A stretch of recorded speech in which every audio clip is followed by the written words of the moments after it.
and welcome to episode 16 of the Creative Naturally podcast. My name is Bex, I'm your host, and welcome to everybody who's new, and thank you to everybody who's coming back for another watch. I have got so many notes for this podcast. It's going to be quite an in-depth one and lots of exciting news, so I'm really excited to be here with you guys and chatting away about all the creative things. So yeah, you can find me on Ravelry as Rebecca SJS, and you can find me on my Instagram account, which is at Bex_in_real_life. All of the information will be below as I'm talking. You can also find show notes for this podcast on my blog, which is www.creativenaturally.wordpress.com. And we also have a Ravelry group now, which is super exciting. And that is just the Creative Naturally podcast. And you can search that in the groups tab. Okay, so let's get started. Introductions. So I set up a introductions tab on the Ravelry group, and yeah, it's been so lovely to read everybody's introductions about themselves. We've got 36 members at the moment, which is amazing, and some of those members even found me and the group before I introduced it on the last podcast, so that's super cool. So yeah, 36 members, and I wanted to do some introductions, read out some of the people who have come and said hi. So the first one is hello to Mrs. B of Life on Flying V's Farm, who's a courageous beginner knitter and a pro crocheter from the US. So hi B.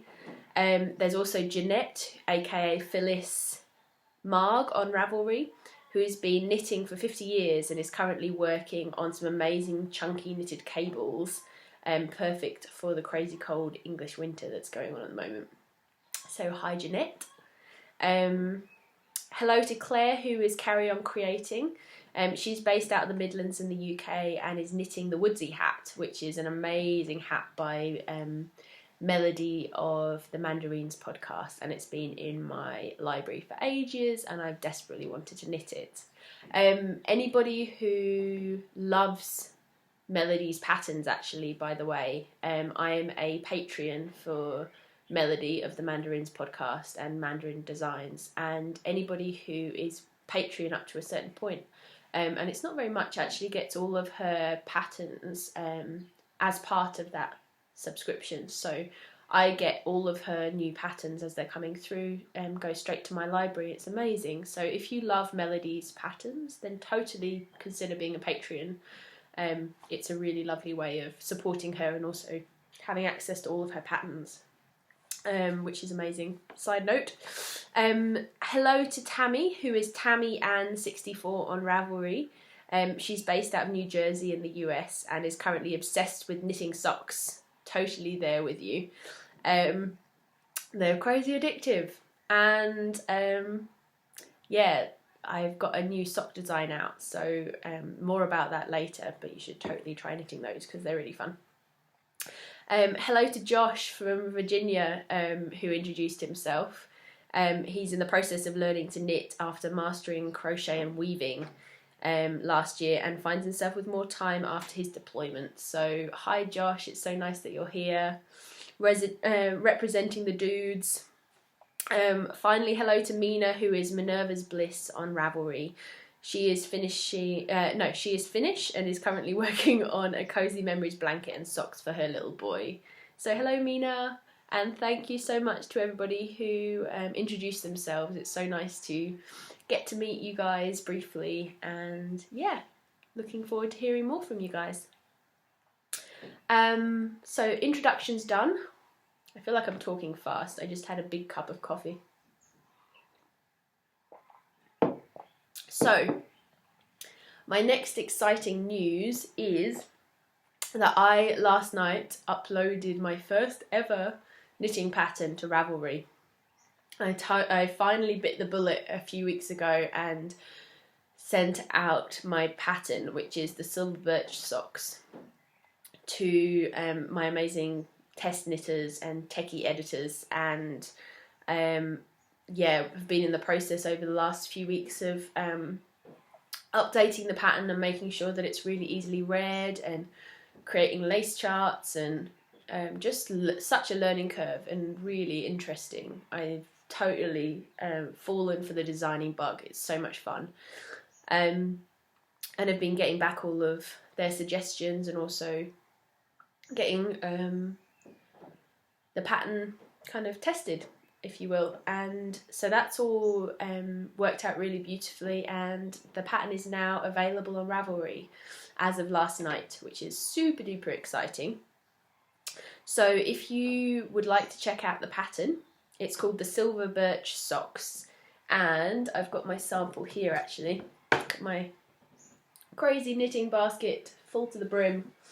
Alright, so these are the socks,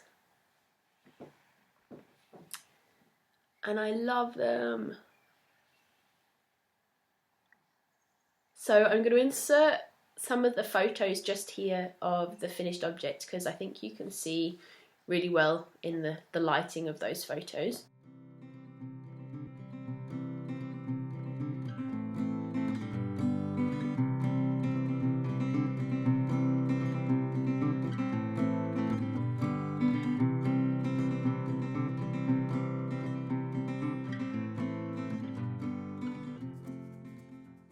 Okay, so yeah, these are the finished Silver Birch socks, and I'm super happy with how this pattern turned out. Let's see if I need to get some sock blockers, don't I? This lace pattern just reminds me so much of birch leaves, and just gorgeous. So this is a toe up sock pattern written for the magic loop method, and includes a German short row heel, which works out really beautifully.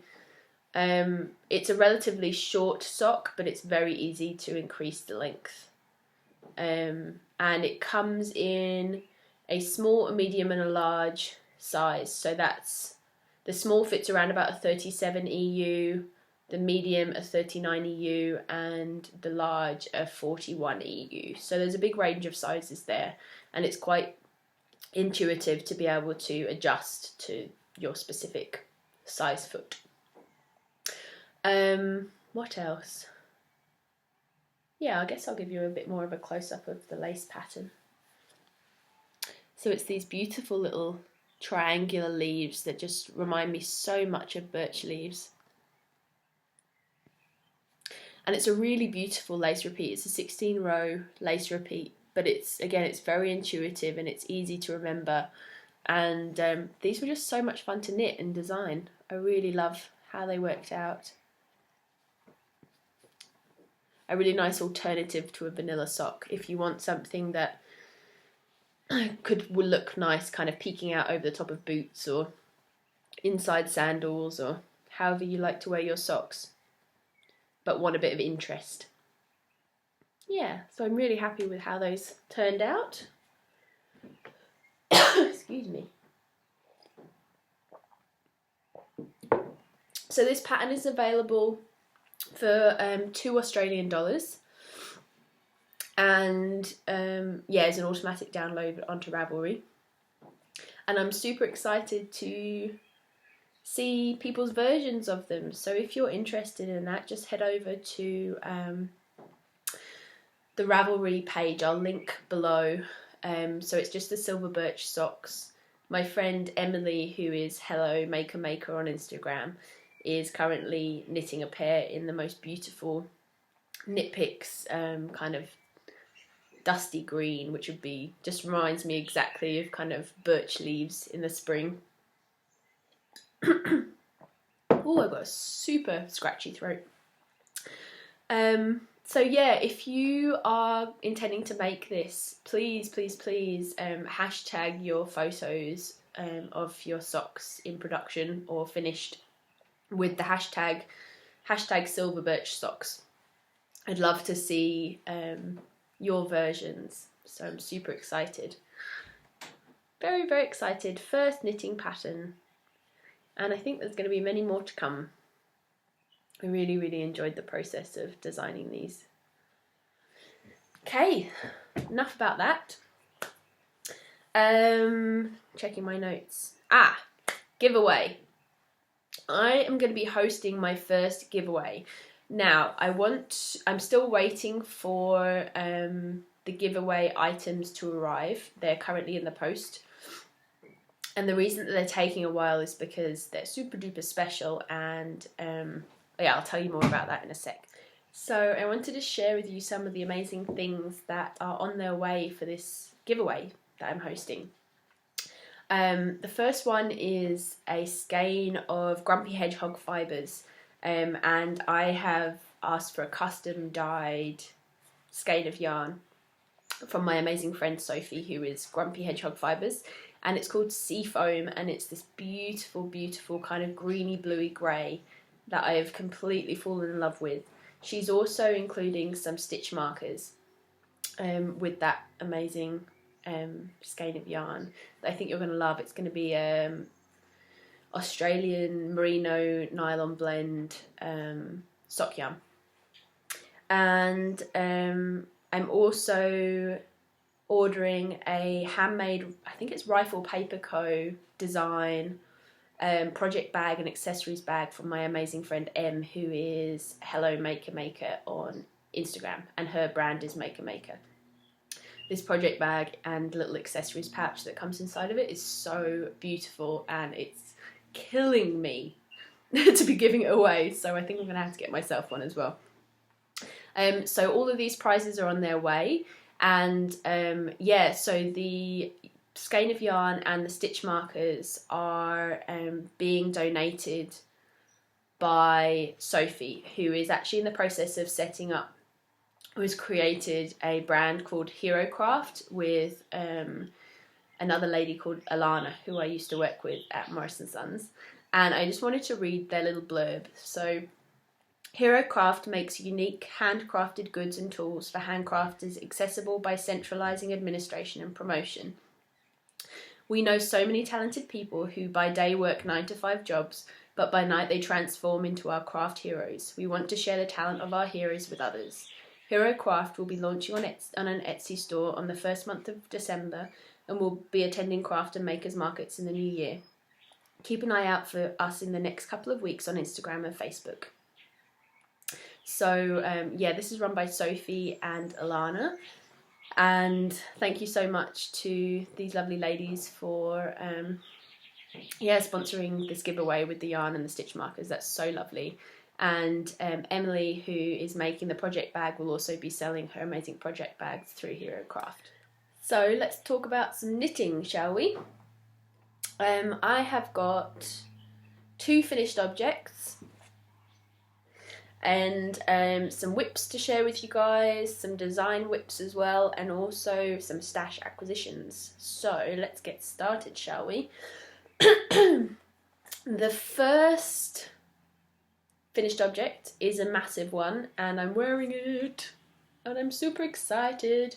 This craziness is the building blocks by Stephen West. I took part in his most recent knit along, and it was so much fun.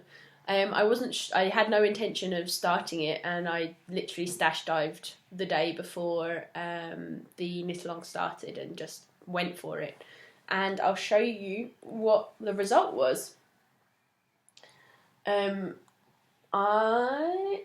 untie this bit. I think I'm going to have to stand up and show you because it's so massive.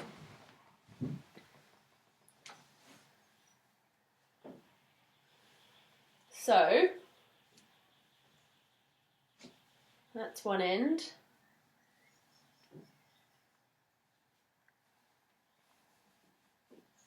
All the way to the other end. And if you can see, that's my arm span, and it's like 1.5 my arm span. It's amazing. And there's so many textures in there and colours. It was really, really fun. it basically took up all of my weekends in October. Yeah, I'm completely in love with it. Be quiet, birdie. We've got a very loud birdie out the front of our garden room. So I've been wearing it just kind of wrapped up like this and then tied at the back. And it just, yeah, it's actually really quite easy to wear. I wasn't sure because of the shape's just so interesting, but it does just kind of create this really nice kind of scrunchy, cowly scarf effect. And the colours, I just love the colours. Well, you guys know I love the colours. Look at my top. Dusty, rosy, kind of plummy pinks seems to be where I'm at the moment. So the yarns that I used were, let's see if I can show you. This yarn here, so this light pink, this one here is a single ply by Kathy's Fibres that I picked up at the Bendigo Sheep and Wool show. I think it's called Desert Plum.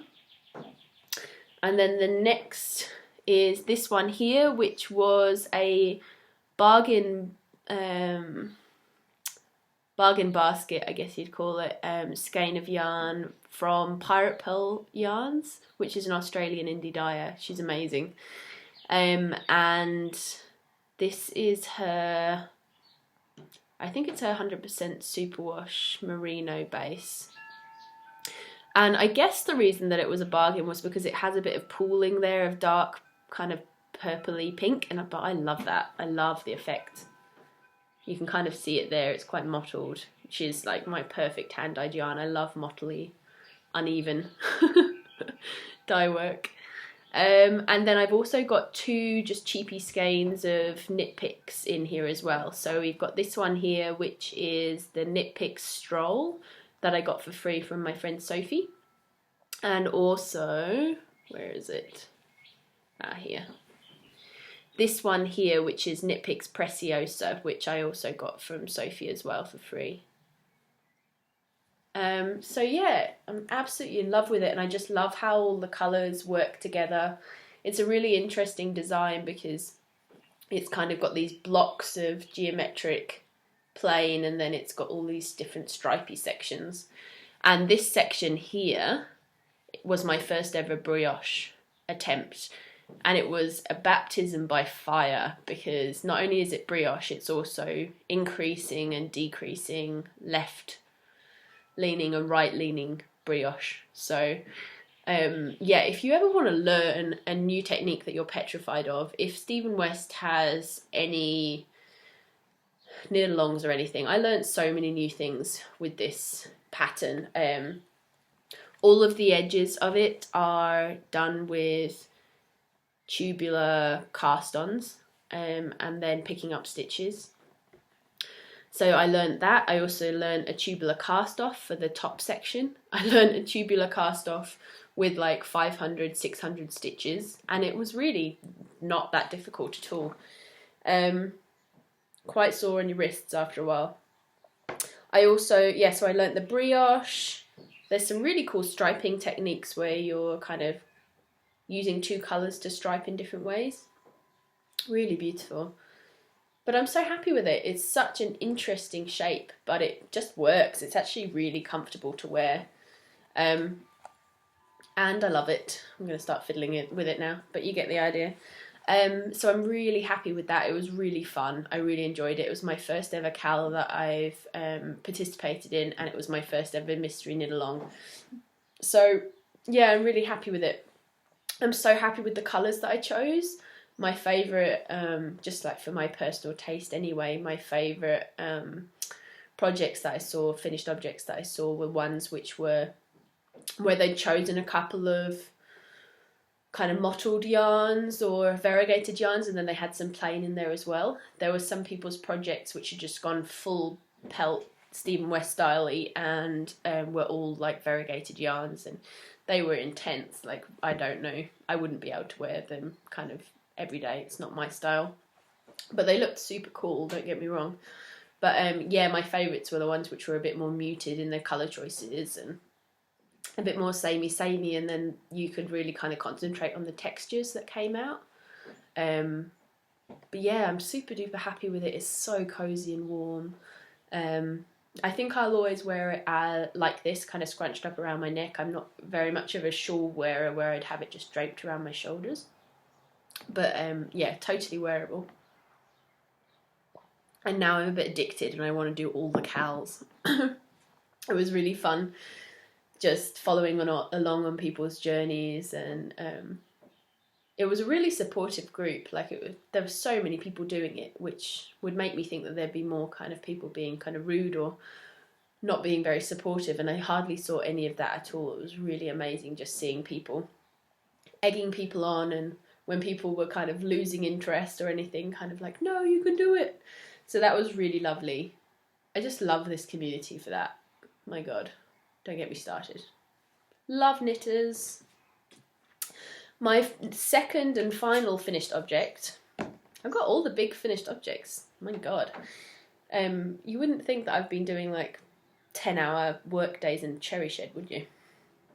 But anyway, so my second finished object is a Sundaughter, which is a colourwork pullover pattern by Diana Waller. And this is a Aran weight or a 10-ply colourwork jumper pattern.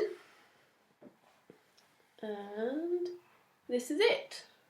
If you can see that. So it's got a beautiful colourwork yoke. I also added an interpretation of the colourwork yoke for the 3/4 length sleeves that I used. And I think that worked out really beautifully. So I basically just copied this first section and then did the opposite. Again, mirrored the colourwork and kind of this really beautiful little colourwork section on the sleeves. And these are 3/4 length sleeves, so they go to around about here. And that was intentional because I didn't have enough yarn. So I'm really happy with it. I went for the medium size, and this is actually going to be my sister Mia's Christmas present, which is super exciting. She has no idea, and she doesn't watch my podcast, so hopefully she shouldn't have any idea. So yeah, this is knit out of Wirra Warra wool.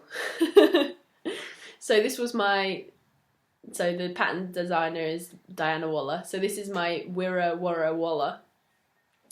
And the wool is by Bennett and Gregor, which is a farm yarn produced and milled and everything in Australia. Super amazing. I picked up some 50-gram discounted skeins of this at a fibre market, which I think I shared on my first ever episode. So, yeah, I think I had... What did I have?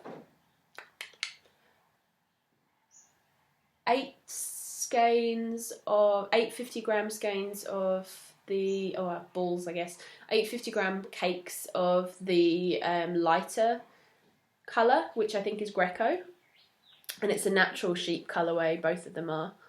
And then I had 3 balls of the darker colour, which is Wattlebark, this colour here, which is, again, it's a natural sheep colour. And I managed it. I had about 10 grams of this beigey kind of light brown, which was the main colour. And I think I only used just over a ball of the contrast colour, the Wattlebark brown, which is pretty amazing. So I've got another 50-gram ball plus 40 grams or something like that. So yeah, I'm super duper happy with that. It came out beautifully. It's such a nice pattern. Really, really lovely. I know that she's going to love it. It's actually surprisingly soft. The one thing that I will say about the Bennett and Gregor wool is if you aren't happy picking out foliage from your wool, then don't buy this yarn. I was literally there the whole time. Probably every single metre, I would say, I'd come upon something scratchy within the thread and have to pull it out, and it'd be like a spur or some kind of grass or prickly. Makes you realise that it really is from a sheep, and it's amazing in the sense that it hasn't been highly processed, and that's really obvious. And once you take those out, the actual end result is so soft. It's really surprisingly soft. I'm not actually sure what breed of sheep it is, but it's gorgeous.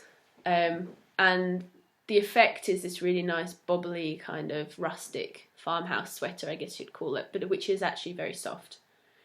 But yeah, again, it was kind of annoying by the end, having to pick out all of these burrs and kind of prickly bits out of the yarn. So that's worth keeping in mind. The great thing about how rustic this yarn is that I spit spliced everything. So I had about 2 sections of thread to weave in after this, which is amazing. The pattern's really detailed, and it has, you Kitchener stitch underneath the armhole, which creates this really beautiful finish under there. And it's just a really fantastic pattern, so I really recommend it. I think I'm going to knit myself one at some point. But this one is most definitely for my sister Mia, and I'm really happy with it. I love this colourwork section, it's so gorgeous. It's all about the colourwork. Yep. So that is my finished Sundaughter by Diana Waller, and anybody who is considering knitting this pattern, do it. It's fantastic. And to be honest, I mean, everybody's idea of what's a quick knit is different, but for me this was really fast. I'm used to 4-ply yarn now, and this is an 8 to 10-ply yarn, kind of DK to worsted yarn, and it just felt like it was flying off my needles, and that was with colour work as well, so that says something. So, another finished object. What else have I got to chat about? So, works in progress. I have got the designing bug, and I'm kind of guessing that you're not supposed to talk about your designs too much before you put them out there, so kind of finding where I sit with that and how that's going to work with podcasting and things. But I'm going to show you a little bit of where I'm at with my design projects. I've got 2 on the needles at the moment, and I'm planning another one. I told you I got the design bug. So I'll start off with those.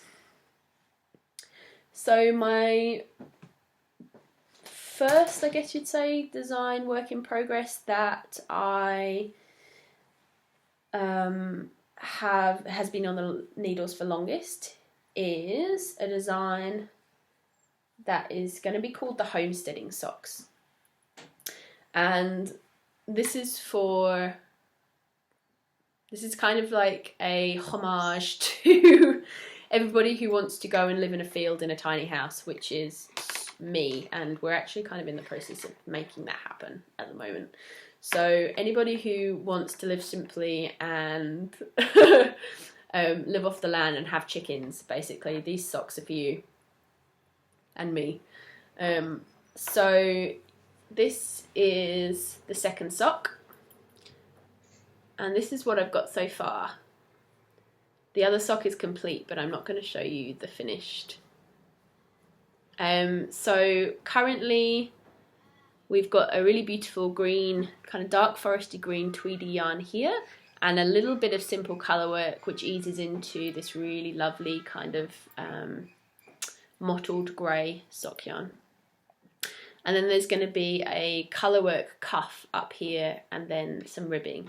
And it's quite a detailed colour work cuff, which will bring in the homesteading aspect of the design. So that's what I'm going to show you for now. Again, I'm going to cover it up. This is the finished sock, and I can't wait to share those with you guys. They're really fun to knit. It's been so fun designing a colour work chart, and it's kind of like drawing with yarn. It's so much fun. So that's going to be my next sock design, and I'm super duper excited. I am knitting these beauties out of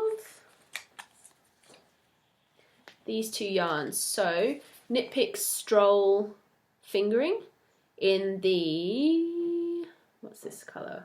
Dove Heather colourway, which is a gorgeous, gorgeous shade of grey. It's kind of like a greeny grey, I guess you'd call it. And this, which is the contrasting colour, which is one of the Stroll tweeds in a really beautiful kind of olivey foresty green, which is the Dove Heather colourway. Yeah, really nice, cheap but good sock yarn. Very soft, very, very soft. So that is what one of my design works in progress, and they're very much on the way to being finished, and I'm kind of writing up the pattern at the moment, which is super excited. So that's going to be available fairly soon, I think. My second design is a new design I started a few days ago. Again, a relatively simple one, but I think really effective. I'm really enjoying how it's coming out at the moment. Let's grab that from my knitting box.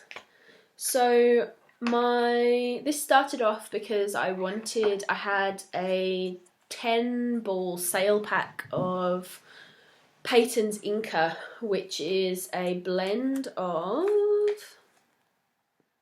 wool, acrylic and alpaca. And I got this as a sale pack from my work, and it's this really gorgeous olivey green. It's not really showing up very well at the moment because of the light, but it's a really beautiful olivey foresty green in a 14 ply, chunky 14 ply.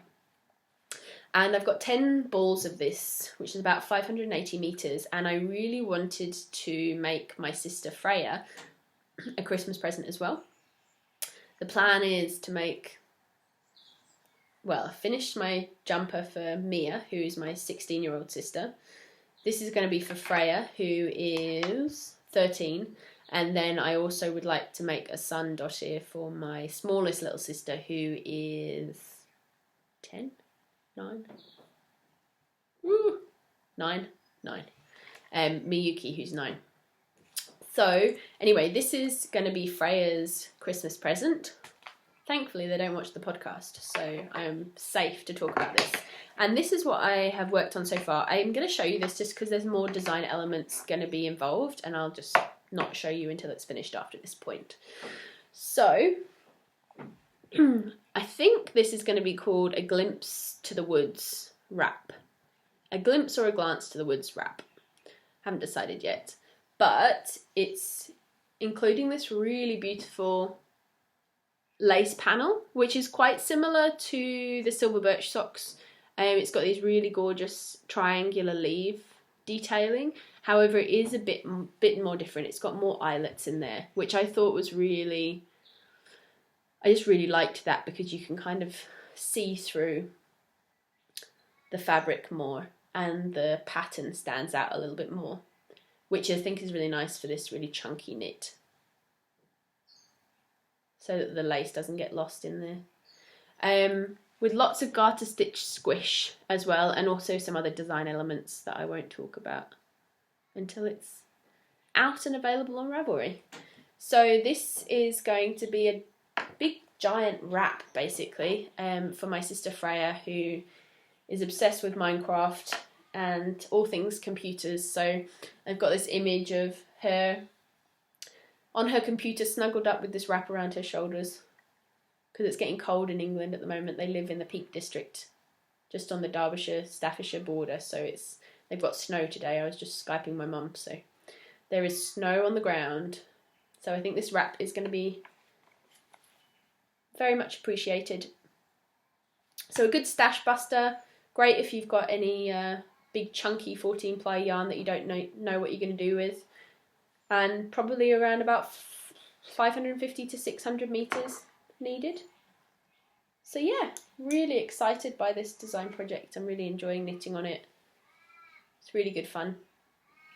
Lots of garter stitch and also lots of interest as well. So that's the last time you're going to see that for a little while until it's available. But I'm really enjoying that so far. And what else? Okay, so my one kind of work in progress that I've been working on recently, which isn't a design project, is my Risen cardigan again by Melanie Berg. I love this whip, and I haven't done any work on it for probably about 3 weeks to a month because I ran out of yarn. The yarn is the turmeric blue face Leicester, I think it's blue stocking, I think she calls it, by hand, dyed by hand yarns, which is an Australian indie dyer. And it's this amazing kind of egg yolky, it's coming up a bit greener on the screen, but it's very egg yolky mustard yarn, which is 150 gram skein, 600 meters. And I got pretty far with just the 150 gram skein. I was thinking at first that I would get a cropped cardigan, potentially. I was very much playing yarn chicken. I wasn't sure if it'd work, but I was pretty sure I'd be able to do a custom dye job to get more yarn, so I wasn't too worried. But I was considering trying to get a cropped version of the Risen cardigan out of one 150 gram skein, which is 600 meters. And the reason that I thought I could do that was because I got a featherweight cardigan, which the featherweight is a pattern by Hannah Fettig. I managed to get a featherweight cardigan, cropped sleeve, cropped version out of 640 meters, I think it was, of the Jameson Shetland Spindrift. It was very cropped and I love it. It's amazing. It's perfect with dresses. But I think it's slightly more open. It doesn't go as forward so much, which is why this one, it was kind of to about here, kind of bra length, and it just wasn't going to work as a cropped sweater at all. So I ended up purchasing another 150 gram skein, which was kind of 30 something bucks, but totally worth it. And I have striped the new skein with the old skein for probably about 10 rows. Tell you what, this dyer, Julie, if you are Australia based or if you are happy to purchase from Australia, her dyeing is just amazing. Like, this was a whole new dye batch, and it was so similar to the first skein. Really, really wonderful job, and she's super lovely to work with, in regular contact with me, and yeah, she was amazing. Oh my god, I just realised that I'm partway through a row. Anyway, so this is my Risen cardi. Let's see if I can hold it up so it kind of makes some sense. There we go. So similar to the featherweight cardi, which is very, very popular on Ravelry, I actually prefer this cardi, like the knitting of this cardi, a lot more, because the edging is done at the same time as the main body. And this edging is just stunning. It's really amazing texture. I have no idea what this pattern is called. I've never done it before, but it's basically created on the purl side with an interesting kind of purl two together, and then you purl again through the middle of the purl two together. That's the only way I could describe it. Totally purchase this pattern. Really recommend it. And it creates this amazing kind of woven effect, I guess, is the closest that I could describe it as. And that goes all the way along the top and all the way down the other side.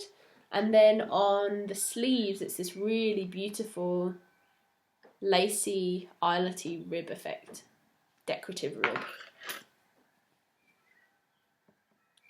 And the base as well will be that. So the base, the hem, will have this kind of woven stitch at the edges, and then will be the rib along the bottom. And I'm not sure, but I'm thinking what I'm going to do is I'm going to do a really long version and just keep on going with this yarn because I'm enjoying it. It's really intuitive. I'm not having to check the pattern. I'm just doing the increases for the hip at the moment. So I'm kind of having to keep an eye on when my next increase row is. But other than that, it's really enjoyable to knit. Just kind of stockinette, purl. Yeah, and with this really simple, kind of lacy, interesting texture on the edges. So I'm kind of really blasting through this at the moment. And just to show you, this is where I started the newest skein of yarn, and I was doing 2 rows of each skein, and you really can't tell. Like, the dye itself is quite mottly anyway. If you can see here, this was all from one skein, so it does look mottly down here as well. But she did such an amazing job. I'm so happy. Thank you, Julie. And totally go and check her out. Dyed by Hand is her company. And again, yeah, this is 150 gram blue stocking, I think it is, in the turmeric colourway, which is her blue Face Leicester superwash. So yeah, that is my current whip that I'm really enjoying, and I'm knitting this on, I think it's 3.5mm Knit Pro Novas. So I use a mixture mainly of Knit Pro Novas and higher regulars, my interchangeable sets. And that's living in my matching mustardy project bag that I made. All the mustards. Okay, so I also wanted to share with you some yummy yarny acquisitions that I've picked up. There's just a couple, but I'm super excited about them and really happy to share them with you. So,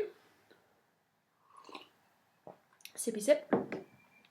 The first one is the softest pillowy skein or ball of white gum wool. If you guys haven't heard about white gum wool, oh my gosh. Oh, I love this company so much. I follow her on Instagram. I think her name is Nan. I need to double check that, but I'm pretty sure. Anyway, this amazing woman has set up white gum wool, and she is awesome. She has created an ethical superfine merino brand. She's a shepherdess based in Tasmania, and her company is just so ethically aware and eco-conscious, and just the love that she has for her sheep, I can't even tell you. If you want to go check her out, please do. I think she's just white gum wool on Instagram. She'll be very easy to find. And her brand you can buy at whitegumwool.com.au.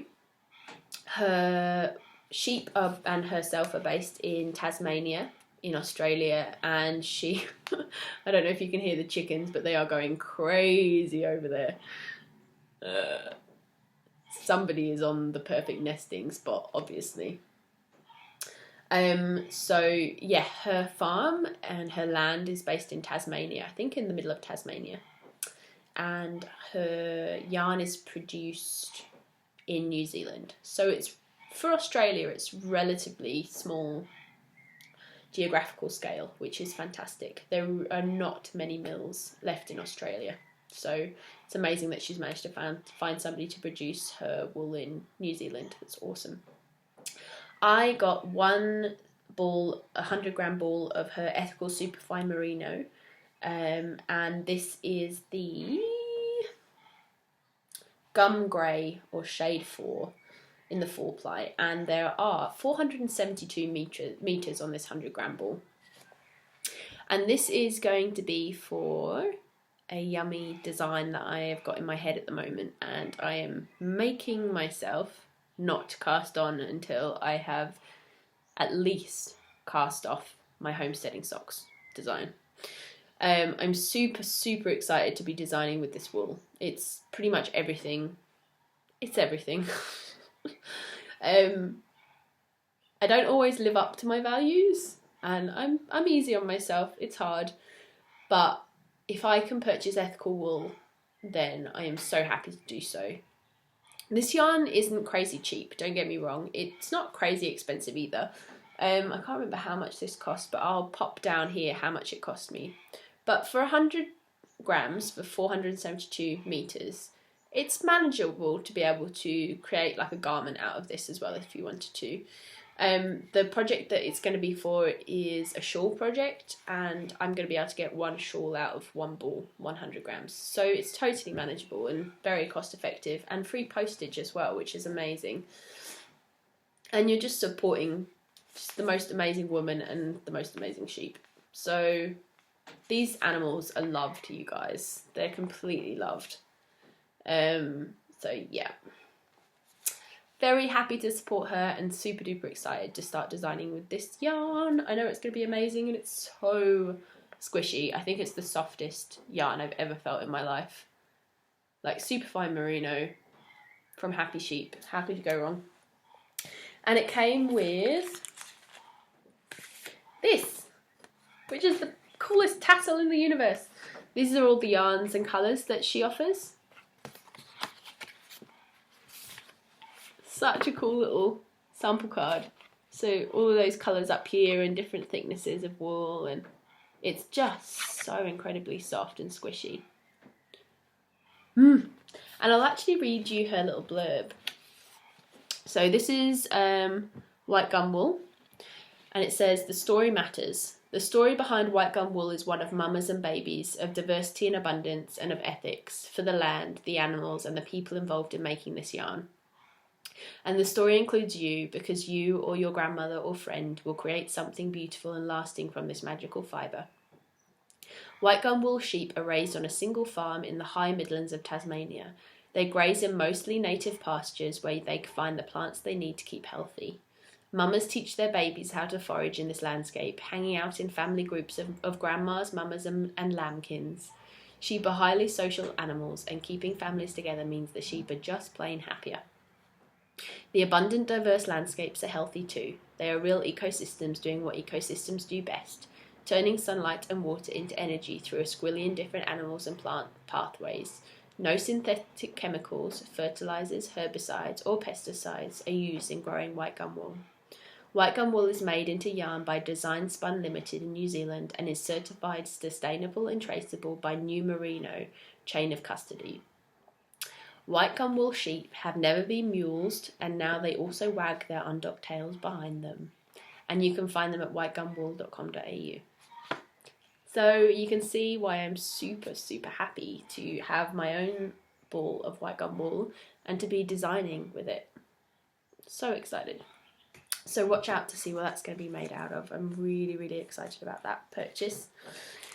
And the other thing, which I'm really excited about, and actually this project made me really excited about it, is I managed to track down some pear-shaped stitch markers. I don't know if you can see in here. I'll see if I can get them out for you. If I can open this bag. When I was making this building blocks shawl, I was using all of my stitch markers. There were so many stitch markers needed for this shawl. And quite a few of my stitch markers were quite chunky, and I was ending up with these really annoying ladders where the stitch markers were, where I was having to do yarn overs at the beginning and things like that. At the beginning of those sections around the stitch marker. And I was ending up with these ladders. And I had a couple of stitch markers which looked like this. Can you see that? So it's a bulb, kind of light bulb shaped, pear shaped. Very, very simple safety pin. But it doesn't have the, like a normal safety pin, it doesn't have the kind of twisty bit just here where yarn could get caught. And I had a couple of these which were actually from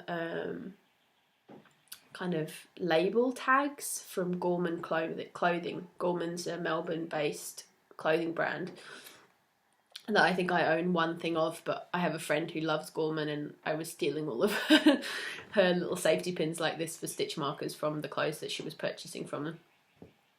And I was trying to track down what these guys were called, and I worked out to try gourd, what was it?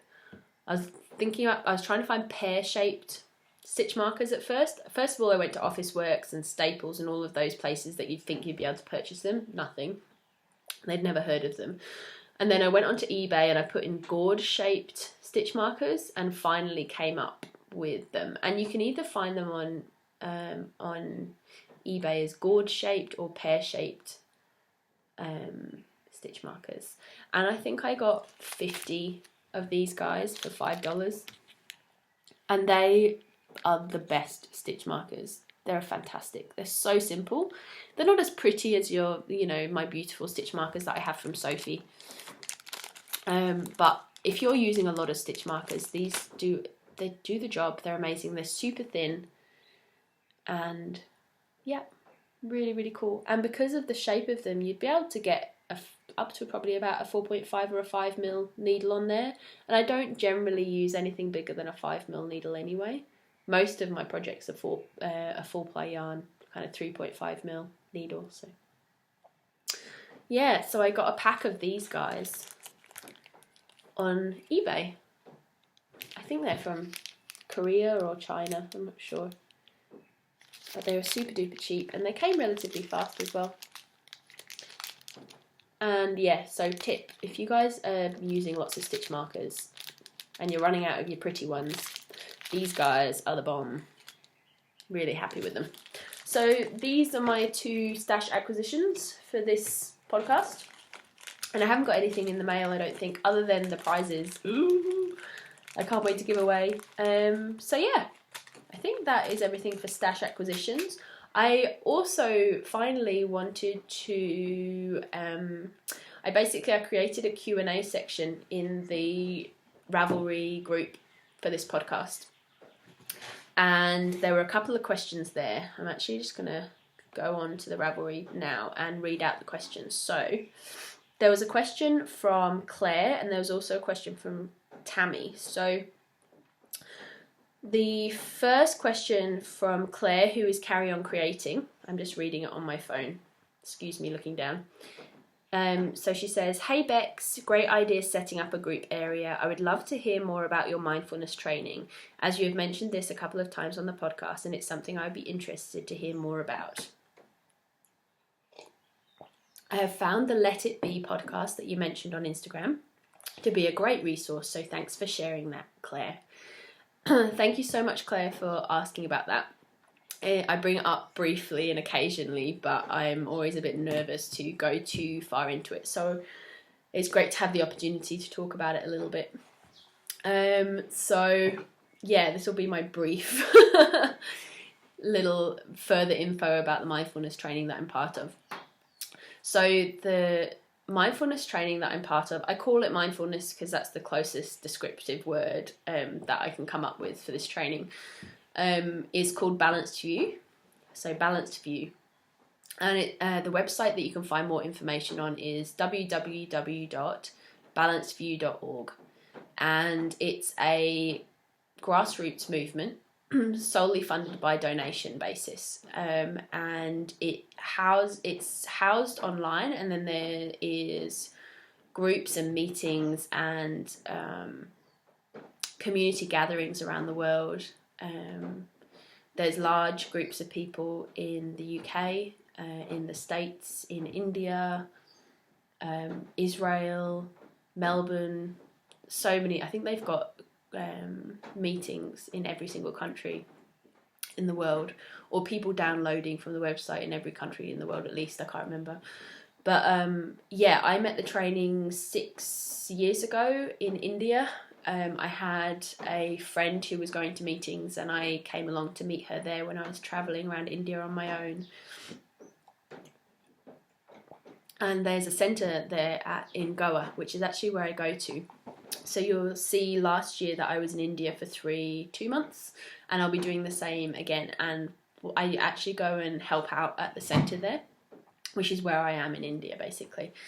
The centre's based in Arambol in Goa, which is a real kind of hippie travelling community there.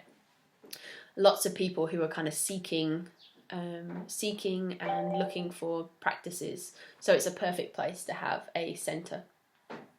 And Balanced View I guess, is about empowerment and supporting people to see the nature of their own mind, and to see that they don't need to be petrified of their thoughts, and that they don't need to try and constantly be in control and try and change all of their thoughts. I think that's the best way to describe it.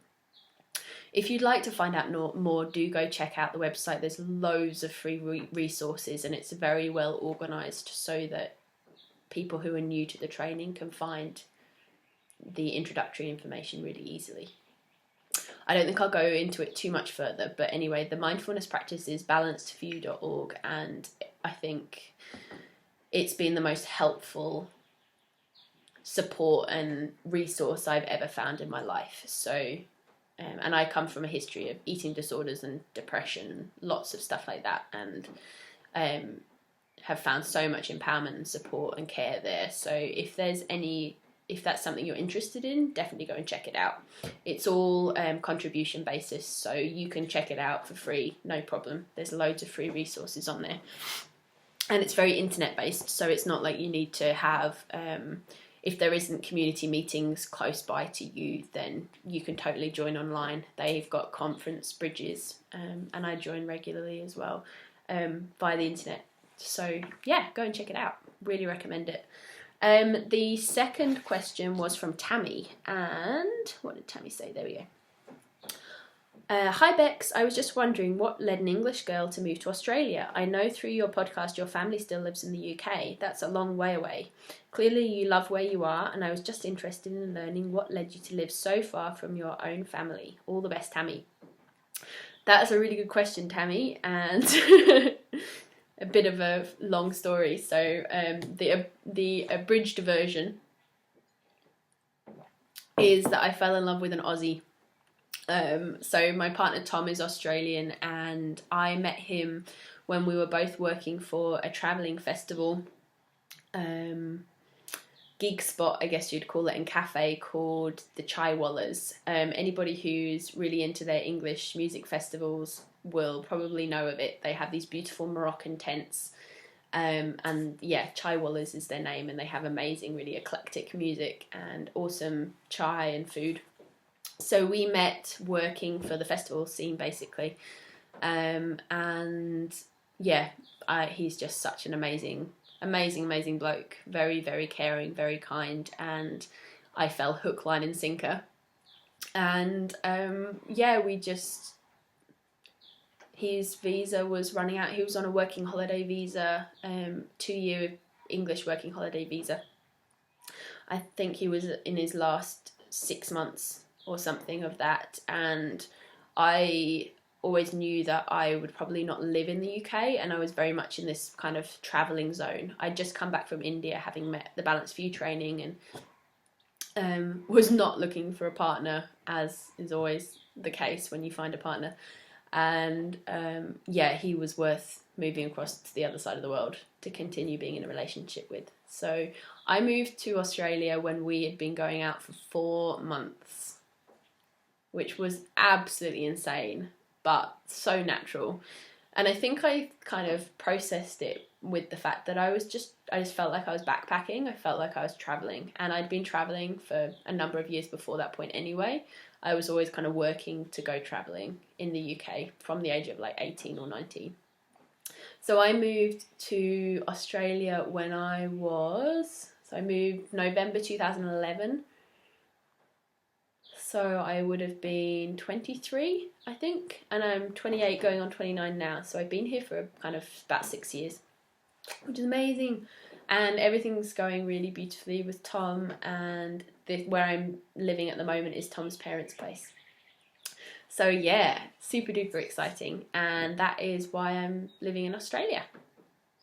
And I got my de facto visa about 3 or 4 months ago now, which is super exciting. So I'm now officially jumped all the visa hoops, which is a whole other story, and has taken 5 or 6 years. And I'm now officially a permanent resident of Australia, and that can lead to citizenship or dual citizenship if it wants to, which is super exciting.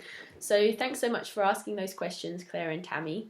lovely to share. And if you have any other questions for me, anybody, then please do pop your questions in the question and answer section, and I'm more than happy to spill beans. And they can be personal questions, they can be knitting questions and project questions or anything like that. I'm more than happy to share. So I think that's everything for this podcast, episode 16. And thank you so much for everybody who has been commenting in the Ravelry group and asking questions and saying hi. It's been so lovely. And thank you to everybody who's been leaving really lovely comments on my Instagram feed and congratulating me on my most recent design project. That's super exciting. And yeah, go and check out the Silver Birch socks. I'd love to see people's projects. That would be so exciting.